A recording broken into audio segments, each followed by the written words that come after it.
Assalamualaikum, selamat pagi. Untuk kelas hari ini kita akan masuk bab 9. Bab 9, buka buku teks awak, muka surat 156. Tajuknya ialah warisan kerajaan Kedah, Kelantan, Negeri Sembilan dan Perlis. Kita akan belajar 4 negeri ini.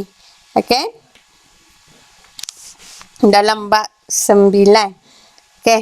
Tengok gambar kat sebelah. Gambar siapa, apa yang nampak?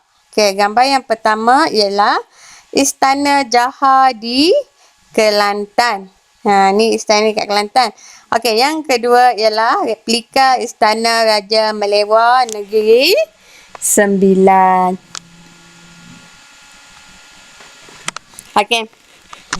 Terus kepada 9.1 iaitu warisan kerajaan Kedah, Kelantan dan Perlis.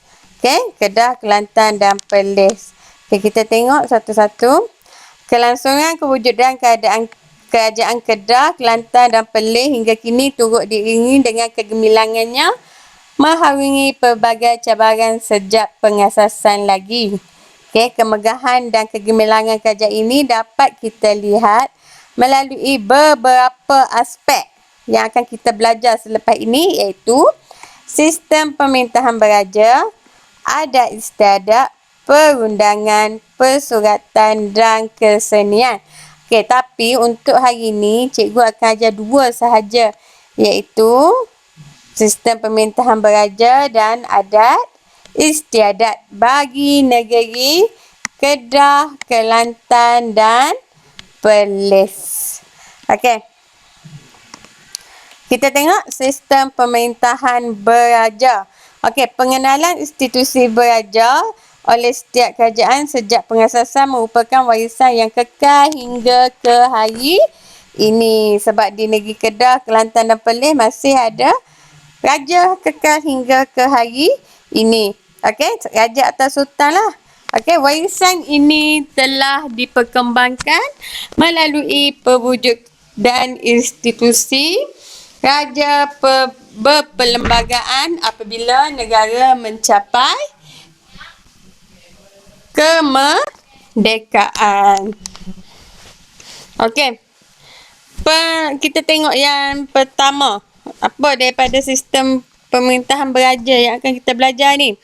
Yang pertama ialah penggunaan gelaran pemerintah. Gelaran pemerintah. Kerajaan Kedah dan Kelantan menggunakan gelaran sultan. Nama depan dia ialah sultan. Manakala kerajaan Perlis pula menggunakan gelaran raja. Kita tengok Raja Perlis. Apa gelaran raja tu dari dulu sampai sekarang. Tengok Raja Perlis kat sebelah tu. Salah silah Raja Perlis. Raja Perlis yang pertama iaitu Raja Perlis Tuanku Syed Hussein Jamalullail. Raja Perlis. Kalau awak perasan Raja Perlis satu lagi dia ada Syed. Yang kedua Raja Duli Yang Maha Mulia. DYMM ialah Duli Yang Maha Mulia. Raja Perlis kedua Tuanku Syed Ahmad Jamalullail, iaitu tahun 1873 hingga 1897. Duli Yang Maha Mulia Raja Perlis yang ketiga ialah Tuanku Syed Safi Jamalullail 1897 hingga 1904. Yang keempat, Duli Yang Maha Mulia Raja Perlis keempat, Tuanku Syed Alwi Jamalullail 1904 hingga 1943. Duli Yang Maha Mulia Perlis kelima, Tuanku Syed Hamzah Jamalullail 1943 hingga 1945. Duli Yang Maha Mulia Raja Perlis keenam, Tuanku Syed Putra Jamalullail. Dan akhir sekali yang sampailah sekarang, Duli Yang Maha Mulia Raja Perlis ketujuh, Tuanku Syed Sirajuddin Jamalullah, iaitu dari tahun 2000 hinggalah sekarang. Okey? Okey, tengok pula cara pelantikan dia. Okey, cara pelantikan putera sultan atau raja sebagai pengganti. Maksudnya macam mana kalau sultan tu mangkat? Sultan atau raja mangkat, matilah kan? Okey, mati tapi bahasa istananya mangkat. Okey? Siapa pengganti dia? Okey, penggantinya adalah putera sultan. Putera, anak lelaki kepada sultan atau raja yang akan jadi pengganti. Macam mana kalau raja atau sultan tu tiada anak lelaki? Tak ada anak lelaki. Okey, kita akan tengok dari jurai keturunan pemerintah pengasas. Okay, contohnya adik lelaki raja. Dia akan turun ke bawah lah. Okey, adik lelaki raja. Mesti lelaki. Okey, mesti lelaki. Okey, sistem pemerintahan beraja dalam sesebuah negeri sejak diasaskan kekal diwarisi hingga hari ini. Pentadbiran wilayah kekal dengan pengubahsuaian mengikut keperluan sistem pemerintahan pada masa ini. Okey, tengok. Ni kan? Okey. Pemerintah yang tertinggi ialah sultan.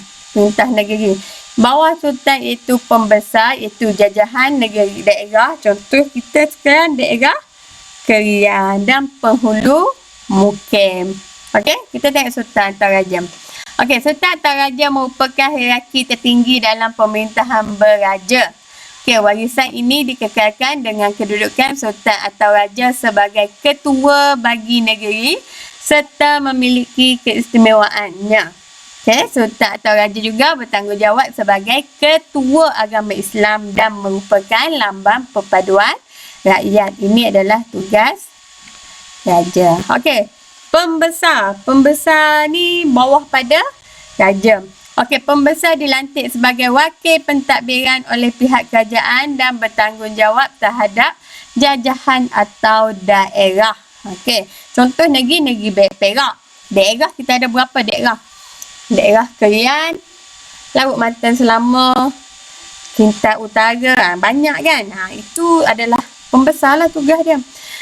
Warisan pentadbiran secara unik ini masih wujud hingga kini. Dan yang terakhir ialah mukim, iaitu penghulu. Penghulu merupakan penguasa pada peringkat mukim. Penghulu berperanan sebagai orang perantaraan antara rakyat dengan pemerintah. Warisan pentadbiran peringkat mukim ini masih dikekalkan hingga hari ini dengan kewujudan ketua kampung yang bertanggungjawab untuk mentadbir unit yang lebih kecil. Okey, penghulu. Bawah penghulu ada ketua kampung. Okey. Habis tajuk. Tajuk sistem pemerintahan beraja tadi.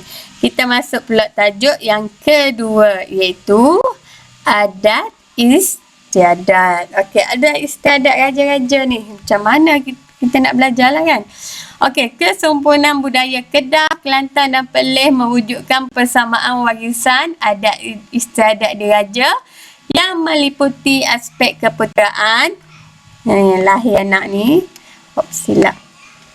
Keputeraan, perkahwinan, pertabalan, penganugerahan darjah kebesaran dan pemakaman pemerintah. Pemakaman ni kalau sultan atau raja mati, mangkat. Okey, pemakaman ni ialah pengkebumian.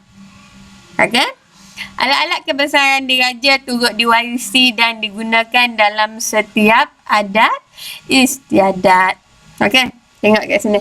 Sistem pemerintahan raja yang berdaulat terpancar menerusi warisan adat pertabalan diraja. Pertabalan pemerintah bertujuan untuk memaklumi rakyat dan bagi mengabsahkan kedaulatan raja. Okey, jika sultan atau raja yang sedia ada tu mangkat, kita kena lantik pengganti. Jadi kena buat pertabalan supaya rakyat tahu, oh kita ada raja atau sultan yang baru. Okey. Majlis Pemasyuran. Okey, majlis pemasyuran pengganti sultan atau raja disempurnakan sebelum jenazah pemerintah dimakamkan. Maksudnya, sebelum dikebumikan tu kena lantik yang baru dulu. Okey? Lepas tu baru urusan kebumian. Okey? Ni tengok contoh buku atau cara majlis pemasyuran Sultan Abdul Halim Muazzam Shah. Tu buku, saya ada buku atau cara lagi. Okey, yang kedua, istiadat pertabalan. Okey, istiadat dimulai dengan mempersembahkan naskah Al-Quran dan alat kebesaran diraja. Okey, alat kebesaran diraja dia boleh jadi keris, tombak, apalah, setiap tempat tak sama. Okey, sultan atau raja yang dimasyhurkan membaca watikah pertabalan dan kemudian mengucup keris kuasa. Okey, boleh tengok tak ni? Tengah buat apa ni kan? Dia tengah kucup keris kuasa. Okey, Menteri Besar mengetui seruan Daulat Tuanku. Pernah dengar kan? Daulat Tuanku. Lepas tu yang lain-lain akan ikut. Okey. Penganugerahan bintang yang ketiga, penganugerahan bintang kebesaran bintang dan darjah kebesaran. Penganugerahan darjah kebesaran oleh sultan atau raja juga merupakan warisan yang kekal hingga hari ini. Penganugerahan ini merupakan lamban hubungan antara pemerintah dengan rakyat. Lazimnya penganugerahan ini disempurnakan bersempena dengan hari sambutan keputeraan pemerintah.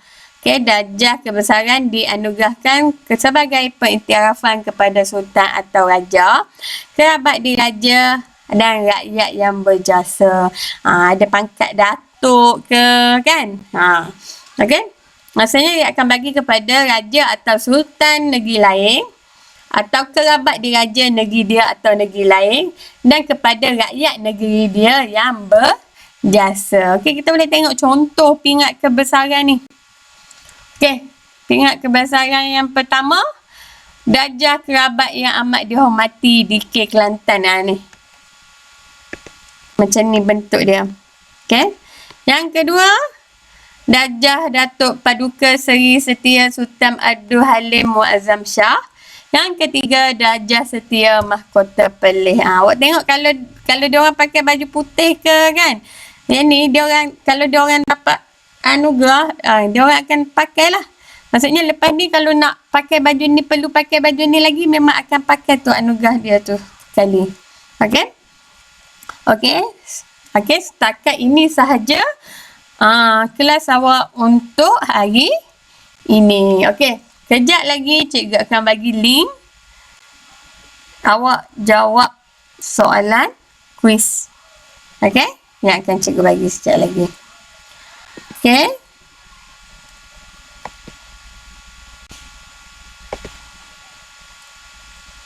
Terima kasih.